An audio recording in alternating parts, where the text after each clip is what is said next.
On peut créer des tableaux de n'importe quel type, y compris des types références, des types objets. On va ici par exemple créer un tableau de chaîne de caractères.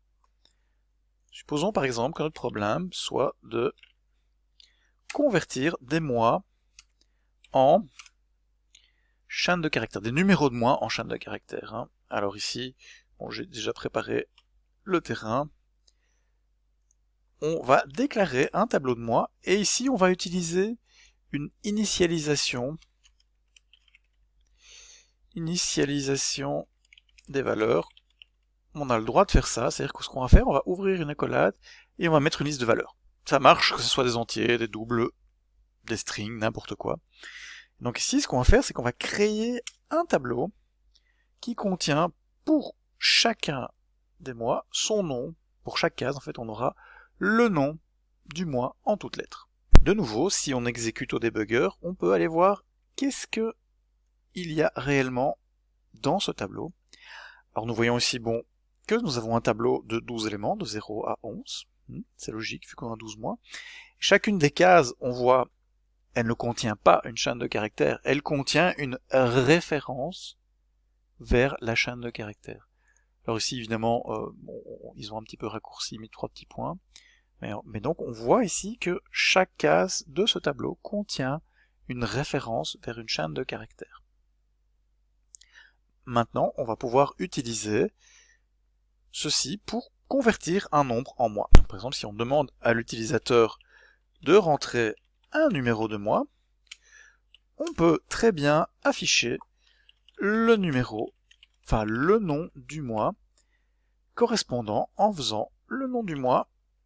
Alors ici, ce qu'on va faire, c'est qu'on va prendre le numéro du mois, mais comme 1, c'est ici, ce sera pas janvier, mais ce sera février, on va faire le numéro du mois moins 1. Donc si on exécute ceci, boum, on va exécuter ceci. Donc par exemple, ici, je vais rentrer le numéro de mon mois, pardon, comme ça, donc on va exécuter, j'ai dit, on exécute.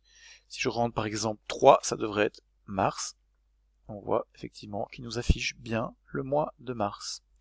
Hein. Alors ici, on voit comme, donc vous voyez ici, le 0, c'est le mois de janvier, c'est pour ça qu'on fait moins 1. C'est quelque chose qui arrive très très souvent. C'est qu'on a, la valeur 0 ne correspond pas, par exemple, on commence plutôt à 1, mais en Java, on commence à 0, donc il faut s'adapter.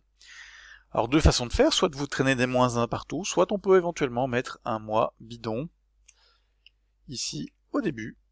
Alors on va recommencer, et ici, on pourra se passer, du coup, du moins 1. On va recommencer notre exécution. Voilà. Hop, hop.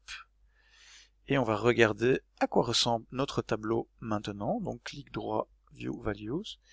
Et on voit ici, on a le mois 0 qui sert à rien. Il est bidon. Et on a le mois de janvier qui est bien en position 1. Et donc on peut utiliser directement le numéro du mois. Ça permet de simplifier un peu les algorithmes. C'est un truc assez classique qui est souvent utilisé en algorithmique pour éviter de complexifier trop les algorithmes.